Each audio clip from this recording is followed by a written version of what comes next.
ایک اور اس کی مثال دیں.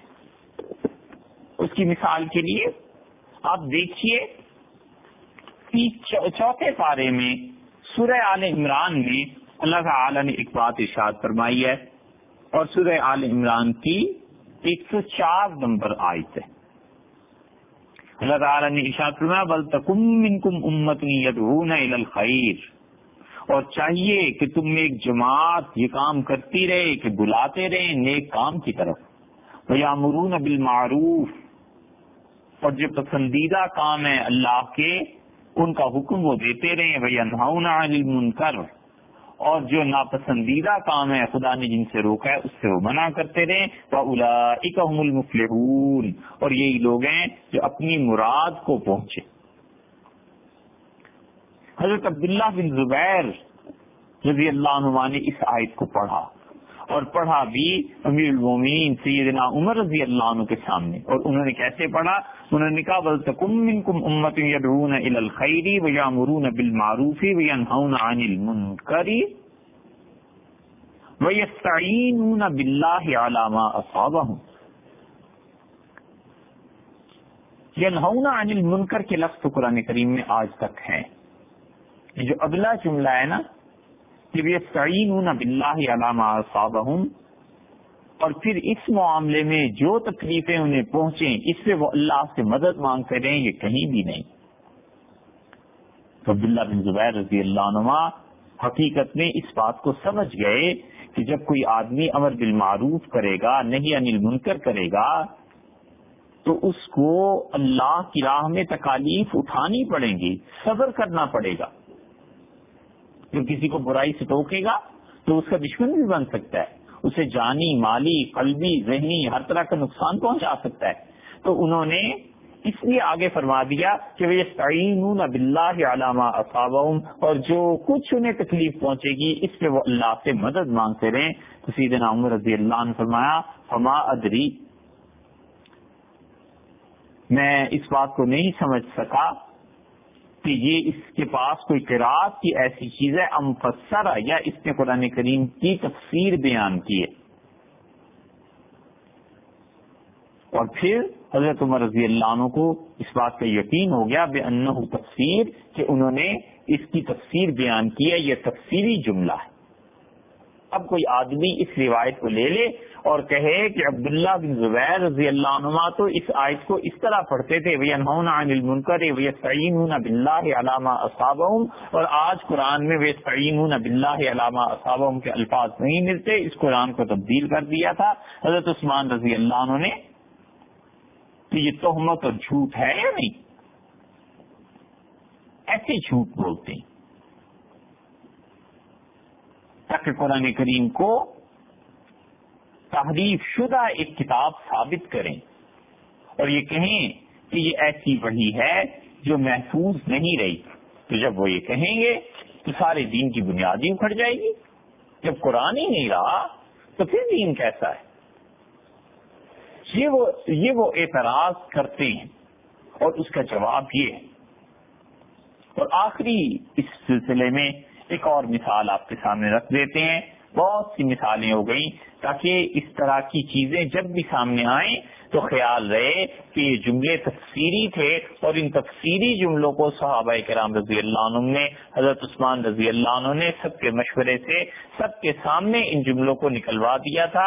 اس لیے جو آدمی بھی قرآن کریم پر اعتراض کرتا ہے اسے یا تو معلوم نہیں ہے یا معلوم ہے اور پھر جان بوجھ کر کفر کی یہ حرکت کرتا. حضرت حسن رضی اللہ عنہ نے پڑھا اور انہوں نے سورہ مریم کی 16ویں پارے میں ہے نا سورہ مریم، اس کی تلاوت فرمائی. 16ویں پارے میں 19ویں سورت ہے سورہ مریم، اور انہوں نے پڑھا اس کی 71 نمبر آیت کو وَإِن مِّنكُمْ إِلَّا وَارِدُهَا، اور تم میں سے کوئی ایسا نہیں ہے جو جہنم میں نہ جائے. كَانَ عَلَى رَبِّكَ حَتْمًا مَقْضِيًّا، اور تیرے پروردگار نے یہ طے کر دی ہے بات. اب جب وہ تلاوت فرما رہے تھے تو انہوں نے کیا اسے پڑھا؟ انہوں نے کہا الورود، الدخول، وارد ہونا، جہنم پہ پہنچنا، اس کے معنی ہے دخول، داخل ہونا. تو حضرت حسن رضی اللہ عنہ نے اس کو پڑھا وَإِن مِّنكُمْ إِلَّا وَارِدُهَا الْوُرُودُ الدُّخُولُ. تو الورود اور الدخول کے الفاظ تو یہاں نہیں ہے قرآن کریم میں. تو واردھا کے لفظ سے کہ وہ لوگ وارد ہوں گے، پہنچیں گے، اردو میں بھی استعمال ہوتا ہے وارد. اب کب وارد ہوئے؟ کہاں صاحب وارد ہو گئے. تو انہوں نے واردھا کے لفظ کی تشریح میں فرمایا الورود، پہنچنا. پہنچنے کا مطلب الدخول، جہنم میں داخل ہونا. یہ تو انہوں نے پڑھا تھا. اب کوئی کہتا ہے کہ یہ الفاظ تو قرآن کریم میں نہیں ہے. تو بعد والوں نے جو کارستانی کی وہ یہ تھی کہ مفسرین کہتے ہیں وہ غلط فیہ بعض الربات. بعض راوی جو حضرت حسن رضی اللہ عنہ سے یہ بات نقل کرتے ہیں فَأَلْحَقَهُ بِالْقُرْآنِ، انہوں نے ان الفاظ کو قرآن کریم کے ساتھ ملا دیا. یعنی بجائے اس کے کہ وہ کہتے کہ حضرت حسن رضی اللہ عنہ نے واردھا ورود کی تفسیر کی ہے دخول سے، کہ وارد کے معنی داخل ہونے کے، یعنی جہنم میں وہ لوگ داخل ہوں گے. انہوں نے اسے قرآن میں ہی ملا دیا.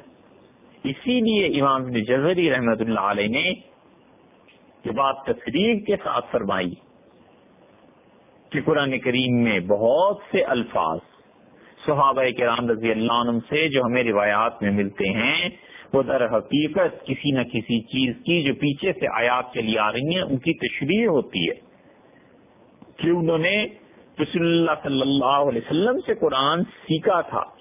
فہم آمنون من الالتباس، اور وہ بالکل محفوظ تھے کہ قرآن کریم میں کسی قسم کے شک اور شبے میں پڑھیں کہ کیا چیز قرآن میں شامل ہے اور کیا چیز شامل نہیں ہے.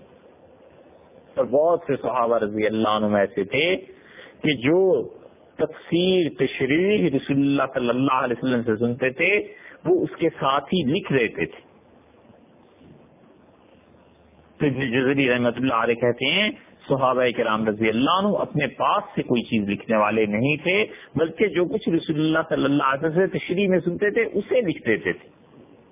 اور اسی لیے الزرکشی رحمۃ اللہ علیہ نے ان کی اس بات کو تحریر کرنے کے بعد کہا ہے کہ اگر جن لوگوں کا خیال یہ ہے کہ صحابہ کرام رضی اللہ عنہ قرآن کریم کی بالمعنی روایت کرتے تھے وہ سب لوگ جھوٹے ہیں.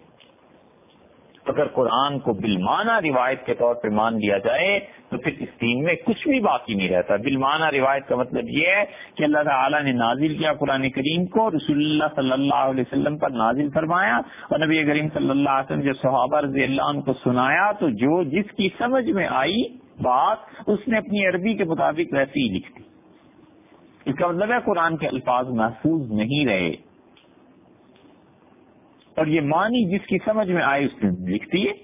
جیسے یہاں پر واردھا کا لفظ ہے کہ ہر کوئی جہنم میں پہنچے گا، تو جس کی سمجھ میں وارد کا مطلب دخول آیا اس نے دخول لکھ دیا. تو اگر قرآن کو یہ مان لیا جائے کہ قرآن کریم کے الفاظ متواتر نہیں ہیں تو پھر دین کا قصہ ہی تمام ہو جاتا ہے.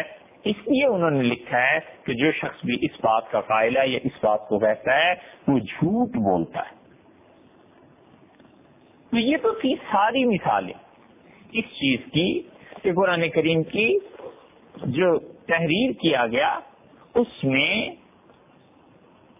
حضرت عثمان رضی اللہ عنہ نے جو جمع کروایا اور مختلف مصاحف لکھوائے، ان سب چیزوں میں جو تفسیری جملے تھے ان لوگوں نے نکال دی. اور قرآن اصل حالت میں جو لوگوں کے ذہنوں میں صحابہ کرام رضی اللہ عنہ کے محفوظ تھا وہی قرآن کریم اب تک چلا آتا ہے. انہی تفسیری جملوں کے ساتھ ایک بات مسلسل آ رہی ہے اور وہ ہے قرأت شاذہ. تھوڑی سی اس کی بھی تشریح کر دیتے ہیں. قرأت کی دو قسمیں ہیں در حقیقت. ایک قسم تو وہ ہے جسے کہتے ہیں صحیح قرأت، اور ایک اس کے مقابلے میں شاذ قرأت ہے. اور شاذ قرأتیں جو ہیں اس پر عمل کرنے میں اختلاف ہوا ہے. امام الحرمین رحمۃ اللہ علیہ جو شافعی مسلک کے بہت بڑے ائمہ میں سے تھے، وہ شاذ قرات پر عمل کو جائز نہیں سمجھتے تھے. ابن حاجب حنبلی رحمۃ اللہ علیہ اس کو جائز نہیں سمجھتے تھے. ابو طیب اور رافعی یہ جو بڑے بڑے قاضی تھے وہ حضرات اس پر عمل کو جائز نہیں سمجھتے تھے، لیکن وہ یہ کہتے تھے کہ قرآن کریم کی تشریح کے طور پر یہ چیز ہو سکتی ہے. اور یہی بات امام ابو حنیفہ رحمۃ اللہ علیہ میں تھی، بلکہ یوں کہنا چاہیے کہ کوفہ میں سیدنا علی رضی اللہ عنہ کے جو شاگرد تھے اور عبداللہ بن مسعود رضی اللہ عنہ کے جو شاگرد تھے، یہ سب کے سب شاذ قراتوں کے متعلق ایک ہی بات کہتے تھے. اور وہی بات امام ابو حنیفہ رحمۃ اللہ علیہ نے بیان کی کہ انہوں نے کہا قرات جب شاذ ہوگی تو ہم اسے دیکھیں گے کہ وہ متواتر قرات صحیح قرات کے برعکس نہیں ہے، اس سے نہیں ٹکراتی، تو پھر اس پہ عمل واجب ہو جائے گا. اور اسی بنیاد پر ان سب حضرات نے چور کے دائیں ہاتھ کے کاٹنے کا فتویٰ دیا، اور اسی بنیاد پر انہوں نے قسم کا توڑنے کا کفارہ 3 روزوں کا اور 3 روزوں کو مسلسل رکھنے کا دیا کہ یہ سب چیزیں شاذ قراتوں میں آئی تھی. شاذ قرات میں اور صحیح قرات میں فرق کیا ہے؟ ان دونوں میں اصول کیا ہے؟ بڑی اچھی قاعدے اور ضابطے کی بات کتاب النشر میں جزری رحمت اللہ علیہ نے لکھی ہے. ابو الخیر محمد بن جزری، جن کا 751 ہجری میں جن کی پیدائش ہوئی اور 833 ہجری میں ان کا انتقال ہوا رحمہ اللہ، کتاب النشر انہوں نے لکھی ہے اور بہت عمدہ کتابوں میں سے. اصل تو انہوں نے لکھی تھی کشف النظر، لیکن بعد میں جو اس کی شرح کی گئی وہ کتاب النشر کے نام سے. نشر کبیر مختلف جگہوں پر، یعنی پرانے جو ان کے نسخے ہیں اس میں الفاظ اور تھے، بعد میں ان کے الفاظ یعنی جو نام تھا یہ تبدیل ہوا ہے. تو بہرحال جزری رحمت اللہ علیہ نے 3 چیزیں تحریر فرمائی. وہ کہتے ہیں کہ قرات قرآن کریم کی جو صحیح اور متواتر ہے، اس میں سب سے پہلی شرط تو یہ ہے کہ وہ لغت کے اعتبار سے، نحو اور صرف کے اعتبار سے وہ بالکل درست، اور اس میں محققین کے مسلک کے مطابق جو الفاظ قرآن کریم کے ہیں، جو جملے ہیں، یہ سارے کے سارے صحیح ہوں. ایک شرط تو یہ لگاتے ہیں. دوسری شرط وہ یہ لگاتے ہیں کہ قرآن کریم کی متواتر قرات وہ ہو سکتی ہے جو سیدنا عثمان رضی اللہ عنہ نے جتنے نسخے لکھوائے تھے ان نسخوں میں سے کسی نہ کسی نسخے کے مطابق ہو. اس سے معلوم ہوتا ہے کہ سیدنا عثمان رضی اللہ عنہ نے جو نسخے لکھوائے تھے ان میں کہیں کہیں پر فرق تھا تحریر میں، اور فرق اس لیے تھا تاکہ پڑھنے والے انہیں قراتوں کے مطابق پڑھ سکیں جو رسول اللہ صلی اللہ علیہ وسلم پر نازل ہوئی تھی. نبی کریم صلی اللہ علیہ وسلم پہ قرآن کریم اللہ تعالی نے ایک طرح سے نازل نہیں فرمایا. حضور اکبر صلی اللہ علیہ وسلم پر ایک ایک لفظ کو کئی کئی طرح پر نازل فرمایا گیا ہے. مثلا اس کی مثالیں آ جائیں گی، لیکن ایک چھوٹی سی مثال پہلے بھی عرض کی تھی، جیسے مالک یوم الدین اور ملک یوم الدین. اب مالک اور ملک سورہ فاتحہ کے یہ دونوں الفاظ اللہ تعالیٰ نے نازل فرمائے ہیں رسول اللہ صلی اللہ علیہ وسلم پہ، اور جبریل امین نے ایسے ہی دونوں الفاظ کو پڑھ کے رسول اللہ صلی اللہ علیہ وسلم کو سنایا، اور وہی 2 الفاظ ہیں جو امت میں آگے متواتر قراتوں میں آئے. تو عثمان رضی اللہ عنہ جو قرآن کریم لکھوائے تھے 8 نسخے، وہ بالکل یکساں نہیں تھے، ان نسخوں میں کچھ نہ کچھ فرق تھا. تو دوسری بات وہ یہ کہتے ہیں کہ متواتر قرات اس کو مانیں گے جو سیدنا عثمان رضی اللہ عنہ نے صحابہ کرام رضی اللہ عنہ کے مشورے سے لکھوائے اور بھجوائے تھے. اور تیسرے یہ کہ صحیح اور متصل سند سے حضور اکبر صلی اللہ علیہ وسلم تک وہ الفاظ پہنچتے ہوں. جس لفظ میں بھی قرآن کریم کے جس جملے میں بھی جس آیت میں بھی یہ تینوں چیزیں پائی جائیں گی وہ قرات صحیح ہے اور اس کا انکار ناجائز ہے. مسلمانوں کو چاہیے کہ اسے قبول کریں، واجب ہے. اور اس کا انکار کفر ہے. تمام محققین اس بات کو مانتے ہیں کہ تین چیزیں ہونی چاہیے. نحوی وجوہ میں سے کسی ایک وجہ کے موافق ہو، اور دوسرے سیدنا عثمان رضی اللہ عنہ نے جو لکھوائے تھے ان میں سے کسی ایک کے مطابق ہو، اور تیسرے اس کی سند حضور اکرم صلی اللہ علیہ وسلم سے جا ملتی ہو، اس لفظ کی، اس حرف کی، اس جملے کی. بس تینوں میں سے ایک چیز بھی کم ہو گئی تو پھر وہ قرات متواتر اور مسلسل سے نکل کے شاذ قرات میں چلی جائے گی. مثلا آپ دیکھیے جو پہلا جملہ ہے کہ یہ چیز نحوی وجوہ میں سے کسی وجہ کے مطابق ہو، بہت سی اس کی مثالیں ہیں. جیسے مالک یوم الدین اور ملک یوم الدین دونوں صحیح ہیں. حضرت عثمان رضی اللہ عنہ جو مصاحف لکھائے ہیں قرات کے مطابق جو 8 لکھوائے تھے ان میں یہ بھی تھا ایک میں جو سورہ آل عمران میں اللہ تعالی نے فرمایا وَسَارِعُوا إِلَىٰ مَغْفِرَةٍ مِّن رَبِّكُمْ وَقَالُوا اتَّخَذَ اللَّهُ وَلَدًا. سورہ بقرہ میں آیا نا، اور یہ کہتے ہیں کہ اللہ تعالیٰ نے اپنا کوئی بیٹا بنا لیا. اور امام نافع رحمت اللہ علیہ جو مدینہ منورہ کے قاری اور امام تھے وہ اسے پڑھتے تھے قالوا اتخذ اللہ، واو کو نہیں پڑھتے تھے. اور یہ جو ابن عامر رحمت اللہ علیہ تھے یہ وہ سارے پڑھتے تھے، اور حضرت ابو جعفر رحمت اللہ علیہ جو تھے یہ سارے پڑھتے تھے، واو کو نہیں پڑھتے تھے. لیکن چونکہ یہ حضرت عثمان رضی اللہ عنہ کے جو قرآن لکھے گئے تھے اس کے مطابق تھا، اس چیز سے صحیح ہے. سورہ آل عمران میں اللہ تعالی نے فرمایا والزبر والکتاب المنیر، اور ہشام رحمت اللہ علیہ پڑھتے تھے وبالزبر وبالکتاب المنیر. محققین کہتے ہیں بالکل ٹھیک ہے، اس لیے کہ حضرت عثمان رضی اللہ عنہ کے نسخوں میں یہ چیز ملتی تھی.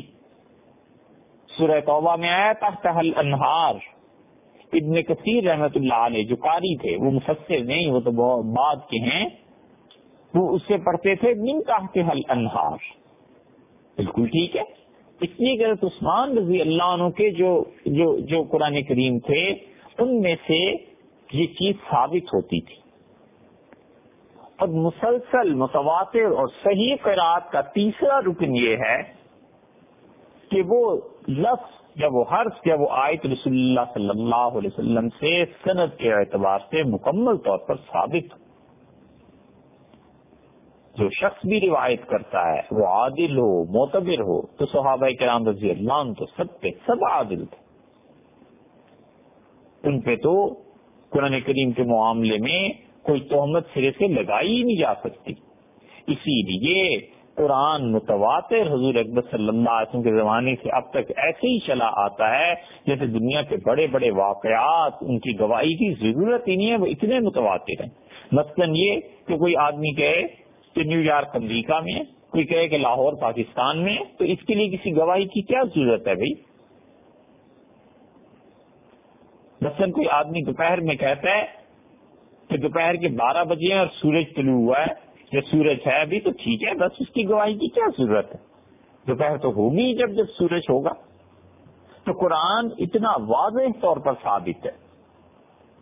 تو رسول اللہ صلی اللہ علیہ وسلم کے دور میں تو بات تھی، ان کے بعد بھی امت نے اسے قبول کیا ہے، اور پھر چلتے چلتے ہم تک قرآن کریم اسی طرح پہنچا ہے. اور ڈاکٹر مورس بکائی نے بڑی اچھی بات لکھی ہے جو قرآن، بائبل اور سائنس پہ اس نے لکھا ہے. وہ کہتا ہے کہ ڈبل چیکنگ تھی قرآن کی، ایک تو لکھنے میں اور دوسرے مسلمانوں نے جو اسے یاد کر لیا تھا، حفظ کر لیا تھا، تو یہ ڈبل چیک ہوتا تھا قرآن. اگر کہیں پر تحریر میں کوئی خطا ہو گئی تو حافظ پڑھنے والا اسے ٹھیک کر لیتا تھا، اور حافظوں سے تو خطا ہوتی ہے. قرآن کریم جو دیکھتا ہے تو حافظ کو لکھوا دے دیتا ہے، بتا دیتا ہے کہ جناب یہاں یہ لفظ ایسے نہیں ہے، ایسے.